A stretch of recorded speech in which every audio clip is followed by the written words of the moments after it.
Bonjour tout le monde, bienvenue au cours d'outils de gestion de parc informatique. Aujourd'hui, notre vidéo porte sur l'intégration des PC clients de GLPI au domaine. Donc, comme vous l'avez déjà vu, on a eu à télécharger GLPI, on a eu à télécharger XAMPP WAMP, on est passé à l'installation de XAMPP puis de GLPI. Et je vous avais déjà demandé aussi de télécharger et installer Fusion Inventory. Mais Fusion Inventory, pour le moment, on n'en a pas besoin ici parce qu'il y a un préalable avant d'installer Fusion Inventory dans la machine. Le préalable, c'est quoi? C'est d'abord de créer la jonction entre le serveur de GLPI et ses PC clients.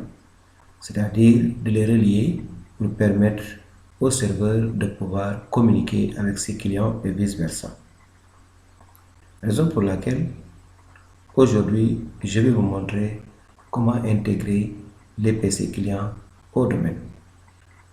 Sans plus tarder, nous allons directement aller sur la configuration. Donc, dans un premier temps, il faut donner un nom à votre ordinateur et l'inscrire dans le domaine. Avant cela, il faut vérifier d'abord que vous avez déjà mis la configuration IP au niveau du PC client. Donc, on va ouvrir Centre réseau et partage. On va d'abord entrer dans les paramètres Ethernet et on va dans Centre réseau et partage. Et ce qui nous donne modifier les paramètres de la carte. Ensuite, vous allez sur Ethernet, faites clic droit. Vous allez faire clic droit, vous allez dire propriété.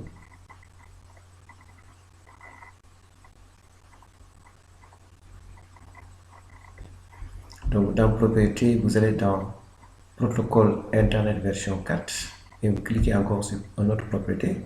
Donc, si vous regardez ici, vous avez deux options: obtenir une adresse IP automatiquement et utiliser l'adresse IP suivante. Ici, tel n'est pas le cas pour l'obtention automatique d'une adresse IP. On a mis en place un serveur GLPI comme contrôleur de domaine. Dans ce cas, on lui a fixé les adresses IP et supposons que j'ai affecté au serveur l'adresse IP 192.168.1.1.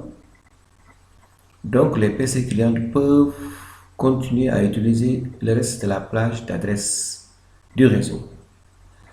Donc, pour fixer une adresse IP manuellement, je vais dire utiliser l'adresse IP suivante. Et là, je vais proposer cette adresse qui reste dans la même plage d'adresse que le serveur. Donc, 1.2. Et je mets le masque. La passerelle par défaut n'est pas une obligation. La passerelle par défaut n'est pas une obligation ici. Puisque on n'est pas invité, le réseau n'est pas obligé d'aller sur Internet. Donc c'est un réseau privé. Le fait de mettre passerelle ou pas, ça ne change rien ici. Sauf qu'il faut penser à mettre l'adresse du serveur en question à partir d'ici. Comme je vous l'avais dit, j'ai dit que j'ai attribué à mon serveur cette adresse-là, 192.168.1.1. Et sur serveur DNS auxiliaire, s'il y avait un deuxième serveur, j'allais inscrire son adresse ici, mais tel n'est pas le cas. Je peux aussi dire valider les paramètres en quittant. Et là, je dis OK. Donc là, c'est la première partie sur la configuration dans le sens de vouloir intégrer votre ordinateur dans le réseau.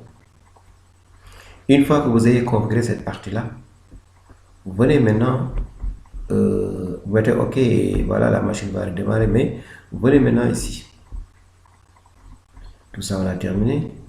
Maintenant, on va vers l'intégration. On va sur ce PC, on va dans propriété et après propriété, on va dans paramètres système avancé. Paramètres système avancé.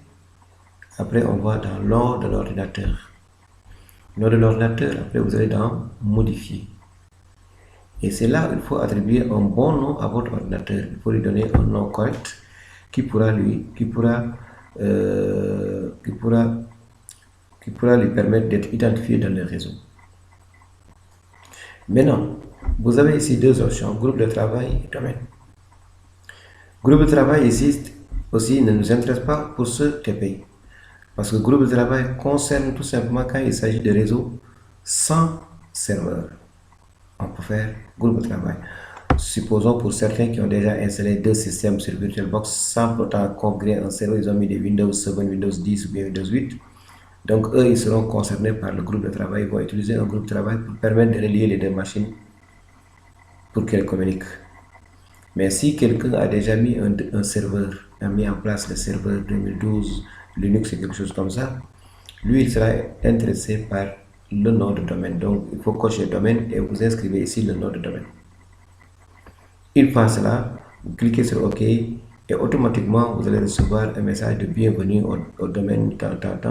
Et là, ça vous permet de voir que vous êtes déjà dans le domaine et vous avez intégré votre PC dans le domaine.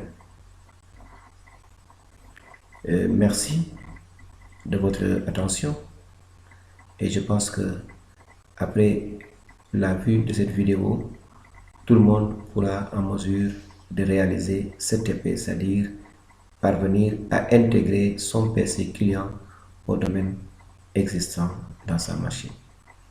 Donc, merci de votre attention et à la prochaine.